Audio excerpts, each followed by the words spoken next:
what's going on, DSG? It's your boy DarrnellBradley back at y'all another video, and today we've got ImKevinn, the Shibuya incident finale. Now honestly, for me, like, not a whole lot happened in the episode. Like, it kind of set the stage for what's coming next, and they already announced it. Man, they animators, I feel for them. But yeah, so we got this. Like I said, there wasn't a whole lot of like action and things going crazy in it. Seemed like more just like the setup, you know what I'm saying? We got to see Mans come through, the guy that everybody was worried about, can't remember his name, finally came through at the end and said, "I'ma kill Yuji Itadori." the non-execution order got lifted. Gojo's gone. It's just there's definitely a lot to unpack, but as far as like fight wise and things like that, not a whole lot was happening. But we gonna see what ImKevinn got on it. Be sure to like, be sure to subscribe, follow me on all that social media. We need that any further down. 3, 2, 1, click. Yes sir, we is back. Also, Merry Christmas, Happy Holidays if y'all celebrate. But anyways, man, the final episode of the Shibuya arc is finally here. This is one of those times where you really want to see how something ends, but when it's over, it's like, man, dang, what now? So for I real. don't know about y'all, but when this episode started off with the intro, I was like, oh yeah, they's about to cook this episode. But little did we know, we was in for a chat-isode, a yap-isode. All right, thank you. All right, cool. He with me on it. It was a chat-isode. There was not a whole lot was going on. I feel like it was just an episode to build suspense for the next season, which for me personally, I don't think that's a good way to do that. You know what I'm saying? Like, go out on a high. I feel like then shit, they could have ended it the episode prior with Mr. Dude doing the blood bending, and then they could have went into what did happen the last episode and close it out versus the just, you know. But okay, let's go. This episode was 99% talking. So this episode starts right where we left off, with Yuki coming through with a last second buzzer beater. And to be honest, I thought I was going to be on site with these two. Minimum talking, straight hands. But obviously I was wrong. She really pulled up to the function just to show off her fit and buy some time. That's what she did. She did that just to talk. And I feel like that was messed up, you know what I'm saying? Got people right now. Obviously, the people that read the manga probably already knew what was up. But for us anime watchers, you know what I'm saying? It's like, dang, you know what I mean? All right. But long story short, she went on this whole rant about his plan being trash. She said the other countries don't got nothing on Japan, and she's not wrong. What's a nuke to a Gojo? But since the other countries why they do his head like that? Why he do that? What's a nuke to a Gojo? She's not wrong. What's a nuke to a Gojo? No, that is heinous. That is blasphemy. That is why you do that? But since the other countries don't got many sorcerers or much cursed energy at all, only people in Japan can benefit from this plan and become a sorcerer, and that will probably start some kind of war, because then normal humans would then become an energy source. And you know what Fake Ghetto had to say about that? And bitch, what I gotta do with me? That we part is not the same. I ain't never cared for no peaceful world. You said humans as an energy source? Hate to break it to you, shorty, but I tried that already. It didn't work. Plans have changed. Shout out my nigga Kratos, because chaos is the only option. The moment she heard him talk about the ghost of Sparta, she knew what type of timing he was on. So she turned to ask Yuji what happened to Mahito and found out little bro got turned into a midnight snack. But Fake Ghetto was like, hold up, let me show y'all something real quick. I don't know. Fake Ghetto. It's just Fake Ghetto. Wow. But it turns out he pulled a My Hero and awakened Mahito's quirk. So he used idle transfiguration on two types of people. The non-sorcerers like Junpei and the people like Yuji who consumed a cursed object. Mind you, he controls over 1,000 of them niggas. So he pretty much gave them all a Zenkai boost, and this dude decided that in order for them to better understand cursed energy, they gotta kill each other. You know what? Just go ahead and kill each other. Just go on a rampage. What type of teacher? Like he said, chaos is the only option. The only option, bruh.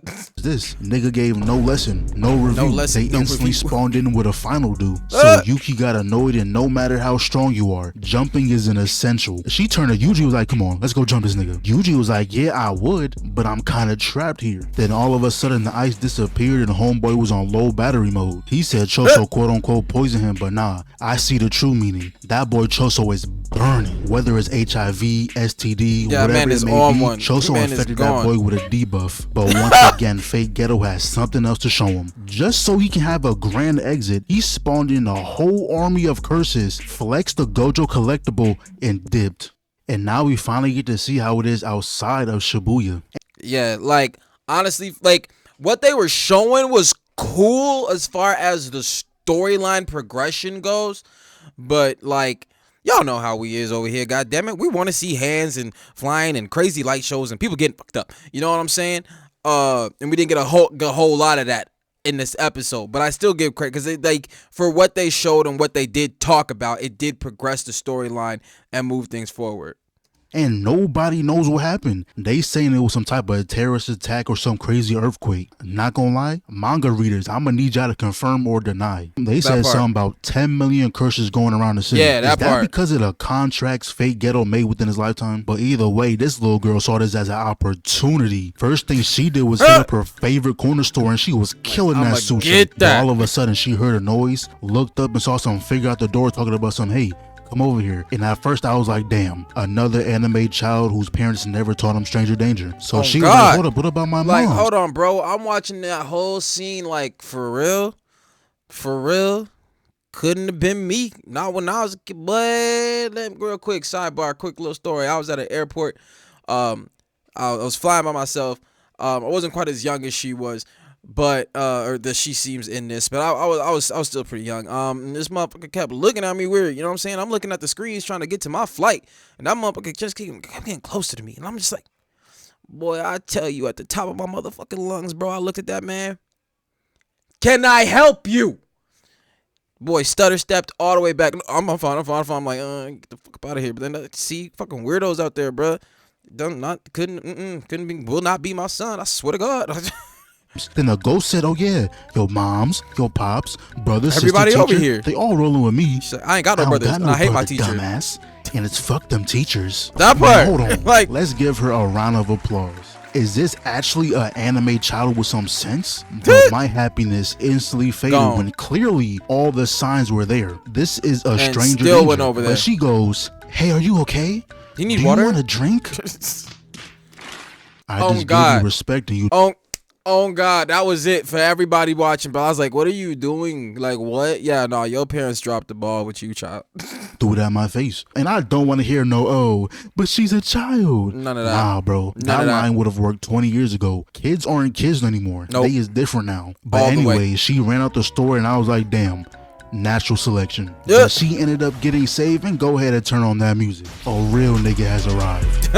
Real nigga has arrived. Y'all don't know how long I've been waiting for you to pull up. It's kind of too late now, though. Yeah. Put up at the end Like, credits. we wanted to see him do stuff. You know what I'm saying? But that means next season, though, he better be going off. Of the movie, you might as well leave the theater. So as he was talking to the girl, put up at the end credits of the movie, you might as well leave the theater. So as he was talking to the girl, the curse started getting back up, and I was like, come on, Rika, go ahead and handle his lightweight. And that's exactly what happened. Just gave that building a new coat of paint, and then it cuts back to Vicky one more time. And who is she talking to? She's talking about how she was never on someone's side and how she will take responsibility, and it's now time for her to face Tengen. But why is she looking at us?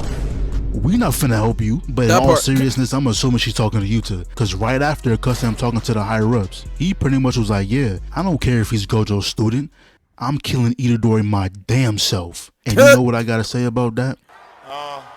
It's about damn time.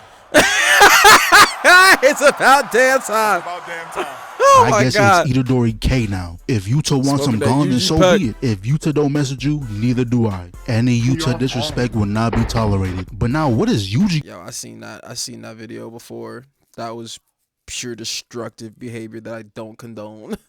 But yeah, nah, man's really came out just like, I'ma kill this thing. You know what I'm saying? Like, I can't be mad at the people that want Yuji gone. You know what I'm saying? Like, nigga was just got Sukuna lurking in him just so he can get all the fingers and Gojo can run the fade. Like, as another Jujutsu sorcerer in that world, I'm like, I don't give a fuck about Gojo's fade, bro. Kill this nigga. You know what I'm saying? They got Sukuna locked up in this man's soul, whatever. Let's finish this problem, bruh. Like, he gonna do? He's not beating Yuta. The only thing I can see happening is either A, Yuta somehow gets convinced not to buy the Yuji, or B, Yuta beats him so bad that Sukuna comes out again. And then we gonna see the King of the Curses versus Queen of the Curses. But at the same time, if you're fighting Sukuna, you're guaranteed to lose. So I doubt they're gonna do that. And now this last part is kind of crazy to me. So in the JJK movie, Gojo confirmed to the higher ups that he killed Geto, which he did, but nobody knew that the body was being controlled. So they listed Gojo as an op to the nation for helping Geto and is now expelled from the realm of sorcery, whatever that means. Bro, it's Gojo. What are y'all gonna do to stop him? And that part, like I seen when I read that, like how they did that and like how people was basically getting flipped on by the top shit, whatever. I'm over here like, the only reason y'all did that is because y'all know he's trapped in a box.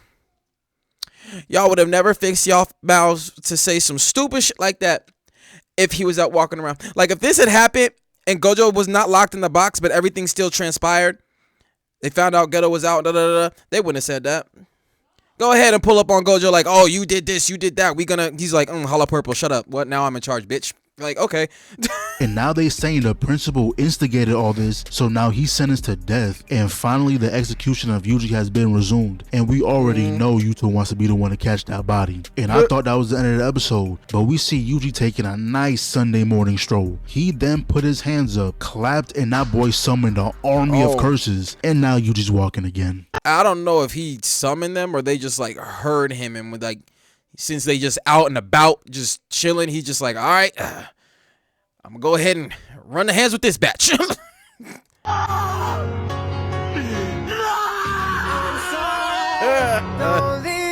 Man, that was really the end of the Shibuya arc. 85% of this arc feel like nothing but sadness and depression. We gonna have to wait like 3 years for the next arc to get animated. But even though they already JJK announced came to an end for right now, they didn't give it a date, 2024 is stacked. Like, just in January, we're getting the rest of Invincible Season 2, Solo Leveling, I want that one. Blue Exorcist, and Blue later Exorcist, in the year, we're getting Chainsaw Man movie, Bleach, Chainsaw Man One movie. Punch Man, Slime, Demon Slayer, My Hero. But yeah, bro, it's now Itadori K. And Yuta is him. Alright, yo. Facts, man. You know what I'm saying? Listen to them facts here, man. It was a Talk No Jutsu episode, but like I said, the story was still progressed. You know what I'm saying? So there was like, I felt like while I was watching it, I was still entertained in the stuff that I was finding out, just not so much entertainment visually. You know what I'm saying? But we were still in there, you know what I mean? Can't wait for the next season to drop, whatever that's gonna be. But like I said, they already like announced it. Like I said, I don't know if they gave it a date. I didn't see, but like, yeah, as soon as this ended, they was like, next season. I'm like, all right, man.